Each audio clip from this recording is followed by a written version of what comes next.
안녕하세요. 잡시광입니다. 국제탁구대회에서 세계 랭킹 193위가 세계 1위를 꺾는 이변이 일어났습니다. 세계 랭킹 1위인 중국 선수를 상대로 0대2로 지고 있다가 3대2로 기적같은 역전극을 만들어낸 이 선수는 바로 한국의 탁구 천재 조대성 선수였습니다. 고등학교 재학 시절 탁구 천재로 불리며 각광받았던 조대성이 마침내 부상을 딛고 새로운 역사를 쓴 겁니다. 조대성은 인도에서 열린 WTT 월드 테이블 테니스 스타 컨데터 남자 단식 32강전에서 세계 랭킹 1위 판전둥을 만났습니다. 초반에는 두 게임을 내주며 패색이 짙었지만 세 번째 게임부터 차근차근 승리를 추가하며 따라잡기 시작해 내리 세 게임을 따내며 대역전 드라마를 완성했습니다. 조대성의 왼손 드라이브가 제대로 꺾이기 시작하자 판전둥은 막아내지 못했습니다. 세계 1위 선수가 한국의 193위 선수에게 무너지자 중국은 큰 충격에 빠졌고 이 경기 직후 월드 테이블 테니스 주최 측은 홈페이지에 충격적이지 않은가 라는 제목으로 조대성의 승리 소식을 전할 정도였습니다. 한국 탁구의 에이스 조대성에게 붙는 수식어는 돌아온 탁구 천재입니다. 2002년생 왼손 쉐이크핸더 조대성은 서울 대광중 3학년 때 첫 태극마크를 탄 이후 주목받기 시작해 고등학교 1학년 때 최고 권위의 종합 탁구 선수권 남자 단식 결승에 진출하며 파란을 일으켰습니다. 이후 당시 중학교 2학년이던 탁구 신동 신유빈과 함께 나선 혼합복식에서는 최연소 결승행 기록을 세우며 자신이 한국 탁구계의 초신성임을 입증한 선수였습니다.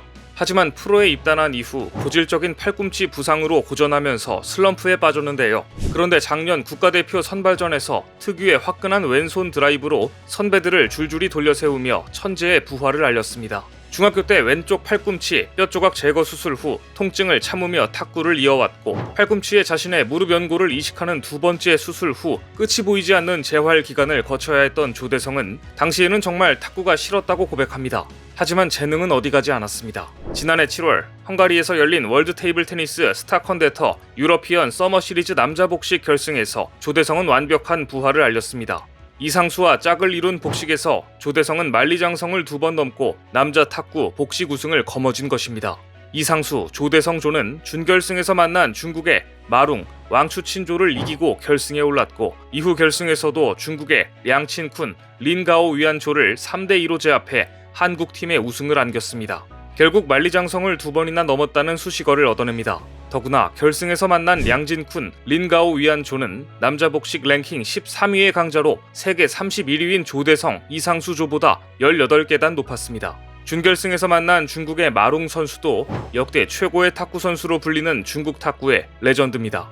대진 운이 좋지 않았지만 중국팀을 모두 꺾고 우승을 차지한 한국 탁구의 32세 베테랑 이상수와 20세 신예 조대성은 만리장성을 완벽하게 공략하며 우승을 합작하였고 한국 탁구 최고의 원투펀치로 떠올랐습니다. 특히 조대성은 서비스에 이은 공격, 리시브 후 치키타 공격, 선제를 빼앗겼을 때 상대 차단 능력 등 공격력과 수비력을 모두 갖춘 보기 드문 선수로 이번 대회를 앞두고 한국 대표팀의 기대를 한몸에 받았는데요. 결국 올해 인도에서 열린 WTT 스타 컨데터 남자 단식 32강전에서 세계 1위 판전둥을 꺾은 겁니다. 차근차근 올라온 조대성의 성장 스토리를 보면 이변이라 보기에도 어려워 보입니다. 분명 운이 아닌 기량으로 세계 최강자의 반열에 오른 것입니다. 세계 남자 탁구를 호령했던 중국 판전둥 선수의 시대는 작년 여름부터 조금씩 저물기 시작했습니다. 작년 여름 WTT 마카오 챔피언십 남자 단식 결승전에서 판전둥은 자신보다 훨씬 아래로 평가받았던 중국의 왕추친에게 패배해 준우승에 그쳤고 이후 일본의 하리모토에게도 패해 전세계 탁구 팬들의 이목을 집중시켰습니다. 그런데 올 시즌 초부터 한국의 조대성에게도 패하자 이제 세계 탁구계에서는 판진둥의 시대는 저물고 있다는 말이 나오고 있는데요. 하지만 중국 탁구의 선수층은 매우 두텁습니다. 중국의 3대 탁구 랭커로 판전둥, 마룽, 량진쿤이 꼽힐 정도로 세계적인 선수들이 많습니다. 탁구가 올림픽 정식 종목이 된 1988년 서울올림픽 이후 중국은 2016 리우데자네이루 대회까지 금메달 32개 중 28개를 쓸어갔습니다. 중국은 분명 탁구 강국이지만 이에 따른 논란과 잡음도 만만치 않습니다. 중국 탁구는 어릴 적부터 아주 강도 높은 훈련을 시키기로 유명한데요.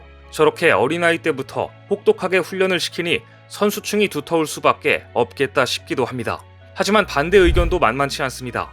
6살밖에 안 된 어린아이가 눈을 비비면서 훈련을 하고 울다가 와서 또 훈련을 하고 가혹한 훈련을 하는 모습을 보면서 누리꾼들은 중국의 한계는 소림사 방식을 벗어나지 못한다는 것이다. 어린아이에게 너무 가혹한 훈련이다. 그런데 저 방식이 왜 축구는 안 되는 것인가? 이런 댓글이 이어졌습니다. 이런 아이들이 커서 국가대표는 못 돼도 탁구 실력은 어디 안 가는지 보시는 것처럼 중국은 동네 주민들의 탁구 실력도 상상을 초월합니다.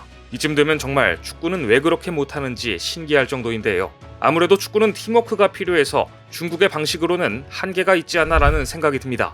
한국이 양궁에서 독보적이듯 중국은 탁구에서 독보적입니다. 한국에서 양궁으로 올림픽 금메달 따기보다 태극마크를 다는 게 어렵다고 하듯이 중국에서는 탁구가 그렇습니다. 대표 선발 경쟁이 워낙 치열하다 보니 중국 선수들은 이제 차선책으로 다른 나라 국적을 취득하고 국제대회에 출전하고 있는데요.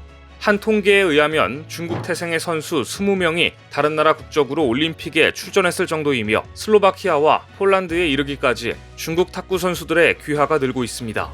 하지만 아무리 실력자들이 많다고 해도 일부 중국 선수들의 매너 없는 행동은 국제대회에서 눈살을 찌푸리게 합니다. 사진은 세계 남자 탁구 4위인 량진쿤 선수의 모습입니다.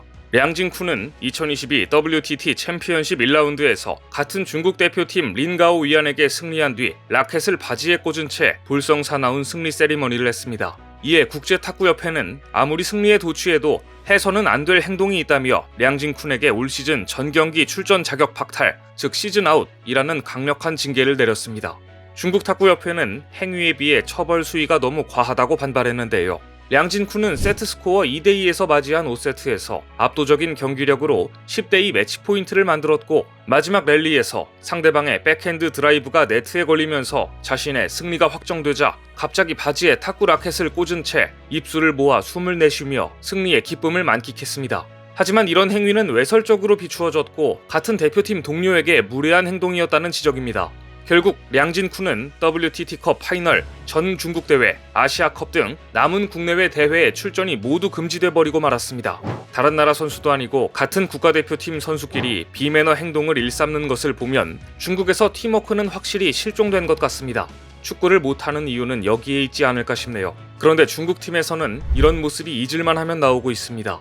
과거 세계 랭킹 1위였던 장지커 선수는 2014년 월드컵에서 우승한 직후 2장의 광고판 펜스를 발로 차 파손시켜 국제탁구연맹으로부터 우승 상금을 전액 몰수당하는 징계를 받은 적도 있습니다. 그때는 우승 상금 몰수에 그쳤지만 중국 탁구 선수들의 기행에 지친 국제탁구연맹이 이번에는 량진쿤의 행위에 대해 본보기로 매우 강한 징계를 내린 것입니다. 실력만큼이나 매너도 중요하다는 것을 일깨운 겁니다. 중국이 지금은 세계 최강이라 해도 언제 그 성이 무너질지 모릅니다. 그리고 만리장성을 함락시킬 가장 유력 후보는 한국입니다. 한국은 이번 인도에서 열린 월드 테이블 테니스 스타 컨테터에서 유난히 복식의 강세를 보였습니다. 한국의 조승민과 안재현은 남자 복식 결승에서 일본의 우다 유키야, 도가미 순스케조를 꺾고 정상에 올랐는데요. 현재 복식 세계 랭킹 1위의 일본 팀까지 꺾고 국제대회 정상에 올랐습니다. 이처럼 우리나라 선수들이 올해 WTT에서 좋은 성적을 거둠으로써 올 가을 평창에서 열릴 예정인 2023 아시아 탁구 선수권 대회에 대한 기대감이 더욱더 커지고 있는데요. 안방에서 열리는 선수권 대회인 만큼 조대성, 조승민, 안재현, 장우진 등 한국 탁구 선수들의 선전을 기대해 봅니다. 오늘 준비한 소식은 여기까지입니다. 댓글을 통한 여러분들의 많은 의견 기다리겠습니다. 시청해주셔서 감사합니다.